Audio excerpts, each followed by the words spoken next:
Hipertensão arterial, a velha pressão alta. Pois é importante a gente conhecer o porquê das coisas, né? Eu pelo menos acho.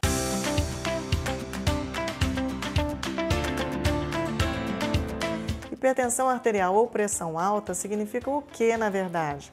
Pressão alta dentro do cano. E que cano é esse? O seu sistema arterial. E ele está com uma pressão alta dentro dele. E por causa de quê?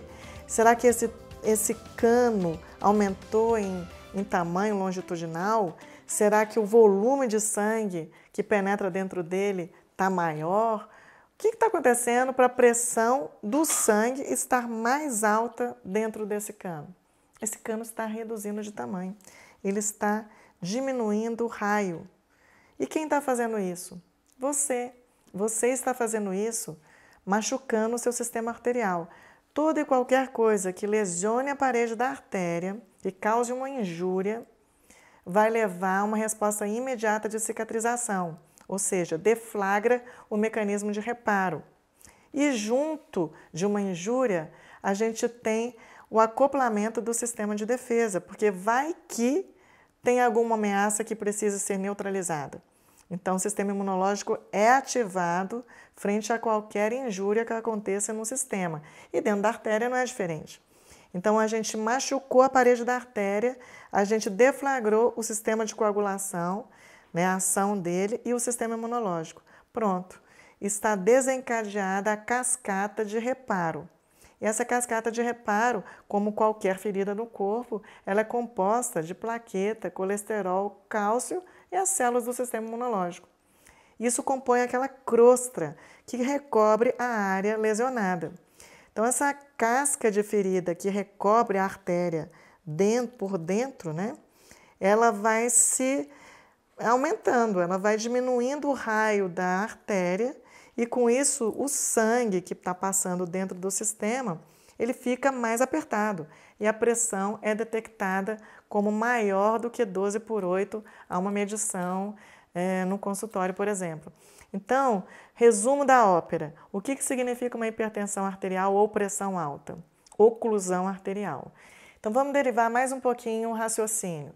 Uma hipertensão arterial, que é uma doença que começa na microcirculação e que, se não identificada ou corrigida, ela evolui, como tudo na vida. Então, ela passa da microcirculação a atingir artérias cada vez maiores. Quando a gente dá um diagnóstico de uma oclusão de carótida, de uma hipertensão na artéria braquial, de uma obstrução de artéria renal, né? De uma obstrução de uma artéria coronária, é a mesma doença que começou na microcirculação. Agora, olha só mais um pouquinho.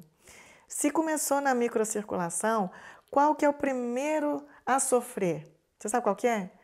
Pele, mucosa, os órgãos, porque lá não chega um cano de grosso calibre, lá chegam capilares da espessura de um fio de cabelo.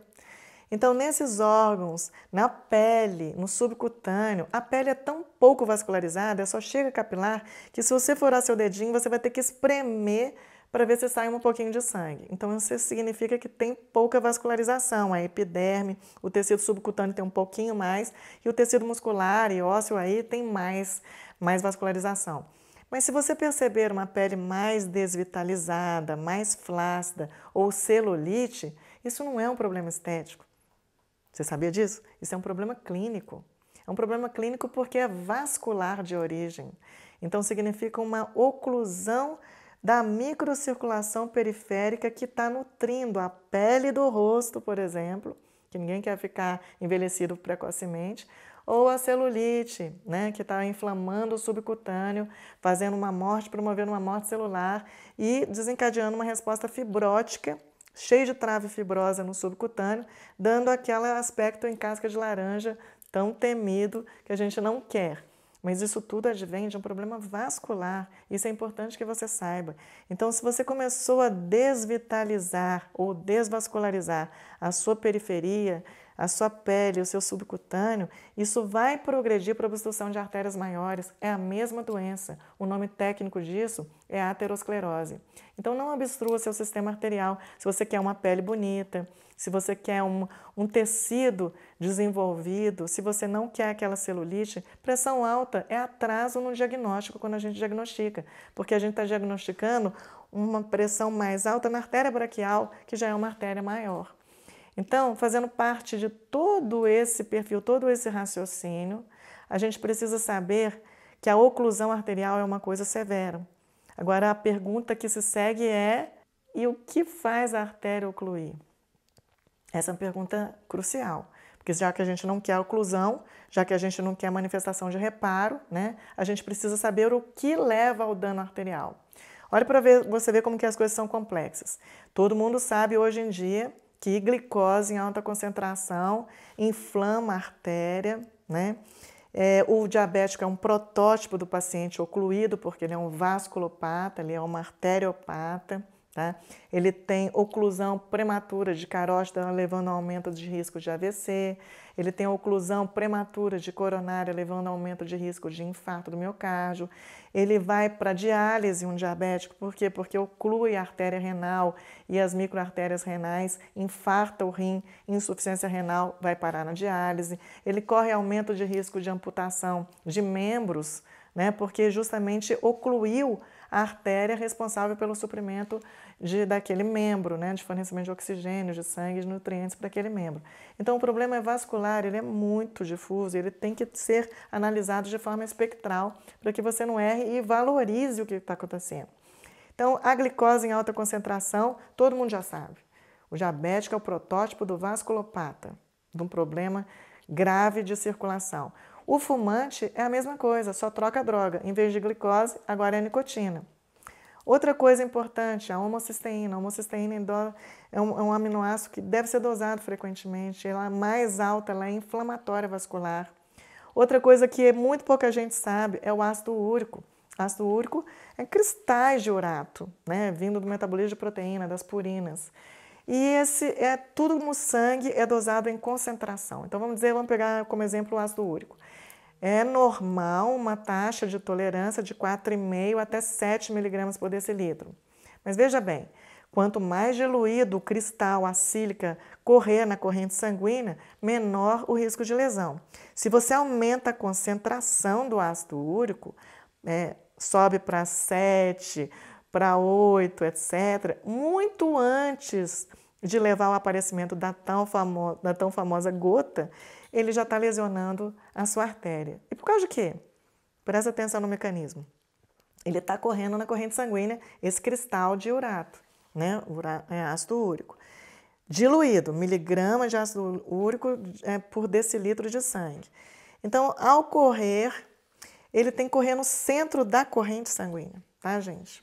Aqui, ele tem que correr no centro. Se ele estiver mais concentrado, o que vai acontecer? Ele precipita, ele fica pesado, a corrente sanguínea não dá conta de levar ele no centro da corrente. Então, ele precipita e ele sai arranhando o endotélio vascular. Na hora que ele arranha o endotélio vascular, injúria. Injúria na artéria deflagra o acometimento ou a ação do sistema de coagulação e o sistema imunológico, arterite e aterosclerose na sequência, que é a crosta, a casca de ferida que a gente está construindo em cima daquela área lesionada. Então, daí derivam outros raciocínios. Então, é preciso que a gente identifique quais são os agentes causadores de lesão arterial no nosso paciente e corrija-os, né? Retire-os, para dar tempo dessa artéria se regenerar sem uma oclusão progressiva, porque a partir do momento que você tira o agressor e o sistema não entra de novo em contato com aquele alvo, logicamente não tem mais necessidade de se manter protegida e encascada a artéria. Isso a gente chama de remodelação. Então, a casca de ferida, ela sai, ela é remodelada porque não precisa da sua utilidade, ela não tem utilidade mais, porque não tem mais agressor na circulação. Então, isso é importante porque o fato de ter um diagnóstico de hipertensão não é uma sentença de doença para a vida eterna. É simplesmente você saber o que está causando essa condição, identificar os fatores causadores, retirá-los e promover a regeneração do sistema. Ela é reversível. Fique com esse novo conceito e faça melhor para as pessoas. Sempre um beijo.